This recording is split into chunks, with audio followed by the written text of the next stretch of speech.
Good morning and welcome to SimWorld today, a Wednesday edition of the show. I'm Marsh, joined as we are every Wednesday by B. Ron. Good morning, B. Ron. How are you this morning? The man in the void. Good morning, Marsh. I'm doing pretty good, man. Doing pretty good. Good to be here with you, and I'm excited to get started. Plenty to get to. We're going to be joined by SimWorld Prep highly ranked recruit Monte Parson out of Philadelphia Elite. We're going to talk a little SimWorld U, but let's start with the SWFL, where the injury scene has ravaged the football landscape. Here's just a quick rundown of the notable players currently out with injury. A.J. Brown, hamstring. Cooper Kupp, ankle. Isaiah Pacheco, fractured fibula. Deebo Samuel, calf. Amon-Ra St. Brown, it's just calling it a leg injury right now. Justin Jefferson, quadriceps. Justin Herbert, leg. He had x-rays on that one. That's just a handful of them. Obviously, Christian McCaffrey, add him to the list with his Achilles. It's a laundry list, B-Ron. Your takeaways at this point in the season, 2 weeks in, and we've already got enough injuries to last a year. Man, it's not good in general to have all these injuries, especially to a lot of these more, prominent big name players on their teams as well. Also, Tua, his concussion issues going through, and he's saying he's gonna come back and keep playing. I don't know how smart that is personally, but I'm not Tua. That's his choice to make, obviously, with all his things going on there. It's not good, and it really just for lack of a better word, it really hurts those teams, I think, to have those guys miss time and go down, because those are obviously key players to those teams. Christian McCaffrey, Justin Jefferson, you mentioned, Amon-Ra St. Brown. Those offenses need those guys to play at a high or higher level than they will without them. So I'm excited to see how those teams respond to those injuries. So, well, the lowest hanging fruit, and you're probably going to see it pretty much anywhere you hear this mentioned, injuries, that is that this is a result of the preseason being reduced. And I don't know that I buy that completely. You're looking at guys, I'm not saying that's not the whole truth. Or excuse me, not saying that's the truth. I don't think it's the whole truth. For guys like Justin Jefferson, like Deebo Samuel, like Christian McCaffrey, players that are having soft tissue injuries, those are injuries that you need to work up to for full game speed. I don't care how long you're practicing for. You are not spending 2.5 hours, 3 hours playing a football game, and your body's not ready for it.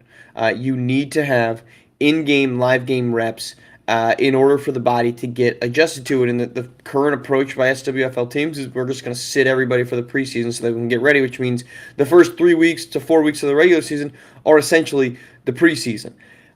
The reason it can't be the whole truth is because some of these injuries are not soft tissue injuries, like Justin Herbert's leg, Isaiah Pacheco's fibula.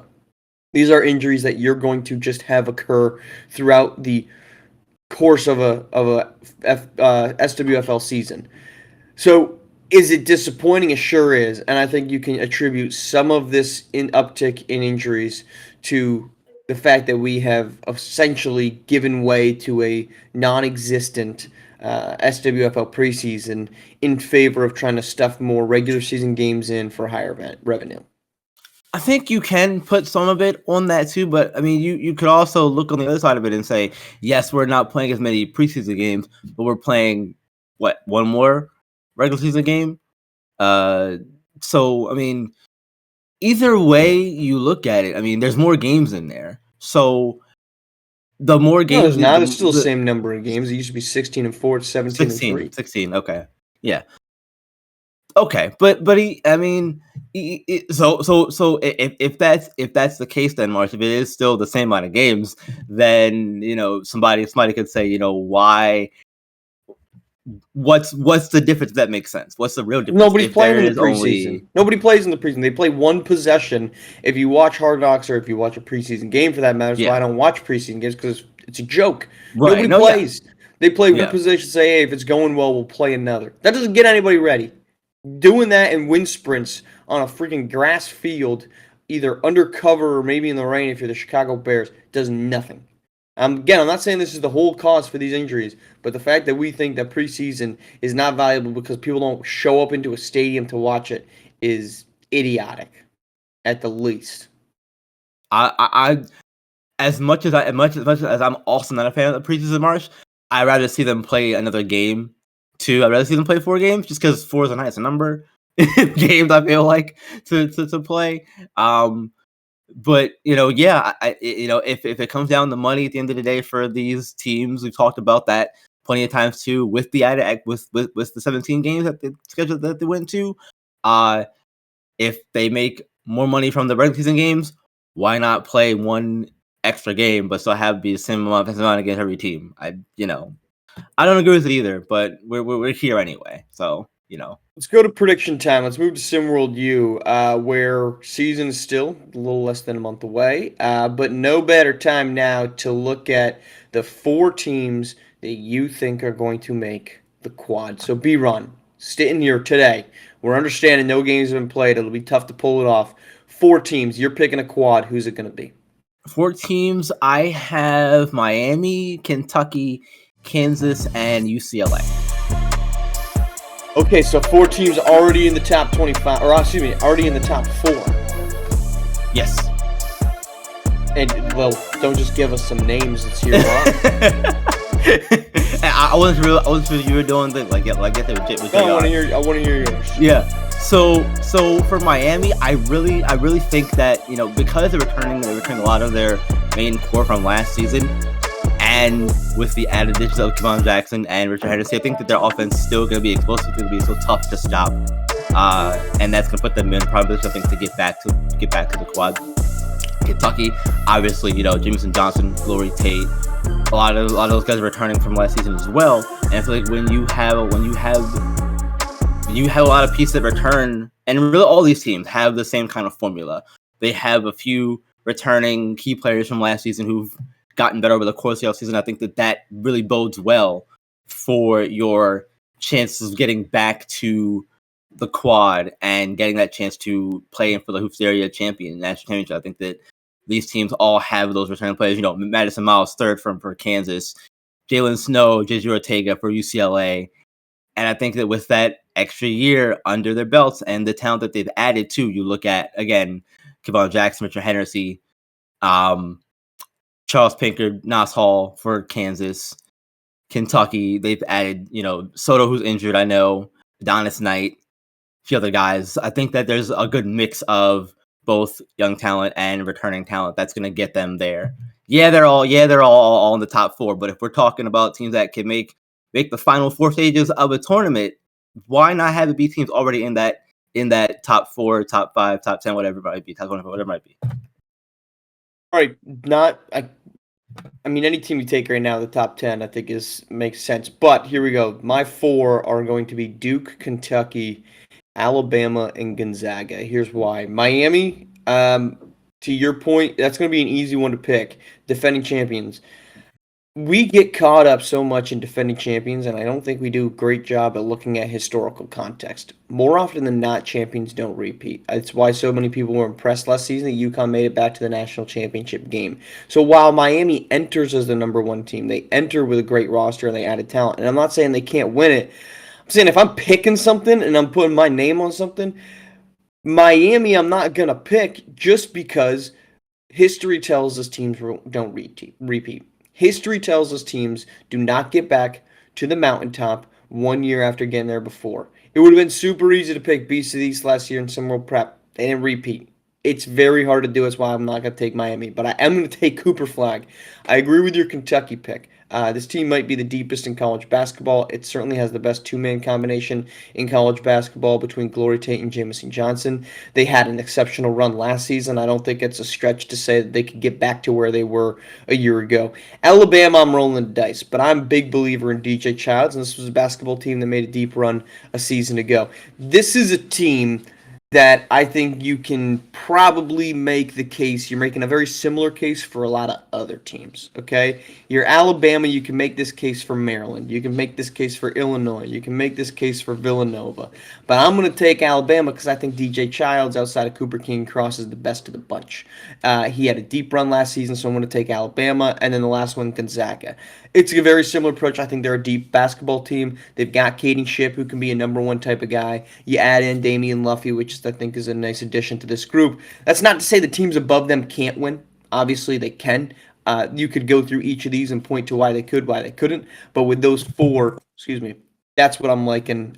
Duke, Kentucky, Alabama, and Gonzaga. Happy to hear viewers, listeners, let us know who you're taking. Actually, I'm going to take this moment, on spur of the moment. If you're tuning into this on YouTube, we got to throw in the number one. We're doing this so we know you're not just bringing crap up and seeing what everybody else is posting.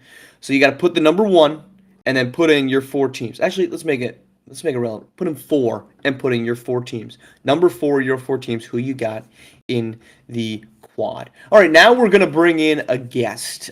He is going to be a name we're probably gonna hear plenty of throughout the upcoming SimWorld prep season. We're gonna hear plenty of him, I'm sure, in SimWorld U and likely beyond. But Philadelphia Elites, Monte Parson. Good morning, Monte. How you doing? Good morning. How y'all doing this morning? We're doing great. Look, spur of the moment. We just did it. Curious to know yours, Monte. Four teams, and if this is two on the spot. Four teams you got in the quad for SimWorld U this coming season. My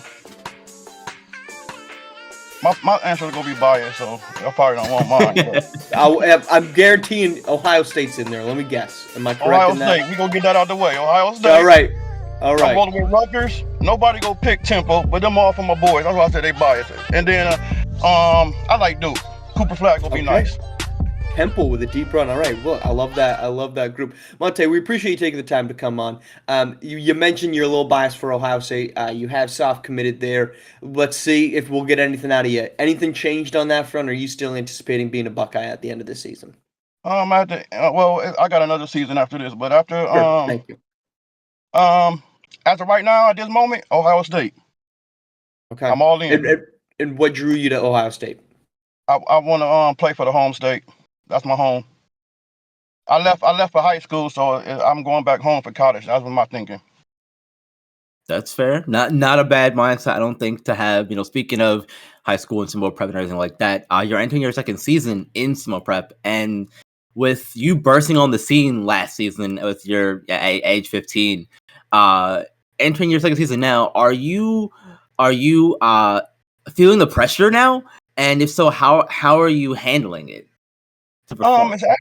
It's actually the opposite. Last year, I feel like I was pressured because I was new, so I didn't know what to expect. I think with the 1 year experience, it take a lot of pressure off me. So I'm like the beacon for the other new guys. So because I know how I felt last year, so I'm trying to just be their voice of reason or somebody they can come to and learn and talk to. When they, you know what I'm saying, everybody don't want to go to coach. So everybody want to be, you know what I'm saying, want to be in their best form when they're around coach. So I feel like it's quite the opposite. You know what I'm saying? Due to experience. Monte, you guys had a pretty talented group last year in the regular season format. It's transitioning now. SimWorld Prep is to the tournament format. I think you've been quoted in a couple spots on your take on it, but I'm curious, how do you feel that the new format will either enable or disable teams to have dominant regular seasons? Do you think it's still possible to kind of run the table in a regular season that's now looks very different than it did the year before? I think it's possible? Yes. At the end of the day, the format, it affects the viewers and the fans, but at the end of the day, as hoopers, when we go on that court, we only got one job, and that's to play basketball. So that don't change, no matter what the tournament or the regular season. But I think you can still run the table due to the fact I think with the tournaments, you know what I'm saying, you play a selected few of the teams instead of more. It's more, you know what to expect. Like we already know the teams we're looking forward in the 4 tournaments that we got planned already, so we can game plan way earlier. It seemed like because and then especially with the one Saturday play, we can play them games and then we can get right back to the next set of games and focus on them group. You don't know exactly who you go play, like in a round robin round, but I think it's still possible to run the table due to the more planning time.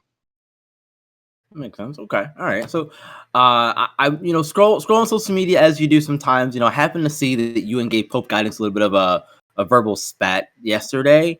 Does that interaction with him change how you feel about him as a fellow peer, since he's going to USC and that kind of stuff? Does that kind of color your opinion of him at all? Nah, I'm very strong minded. I'm a talk, so it wasn't like personal, but I kind of felt what he was saying. I just a couple of things he said I didn't agree with, so I was just speaking on them points. But no, I think Gabe Point, pardon me, is a great player, great defender, go have a great career at USC. But I'm a strong minded person, so I ain't just go bow down to anything somebody say to me. Monte, we appreciate you taking the time to join the show. You were an exciting player to watch last season. We're excited to watch you again in SimWorld Prep with what we can only assume to be some additions to the bag that you already have a pretty deep one. So thanks for taking the time. Best of luck this season, and we look forward to seeing you on the floor in about a month's time.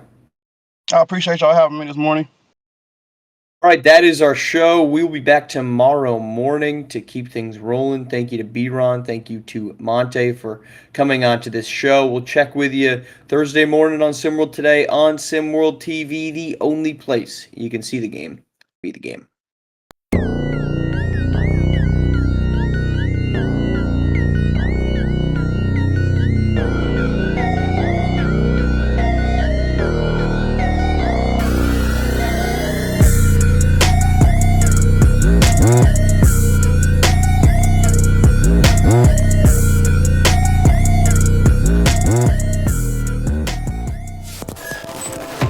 This has been a presentation of SimWorld Sports.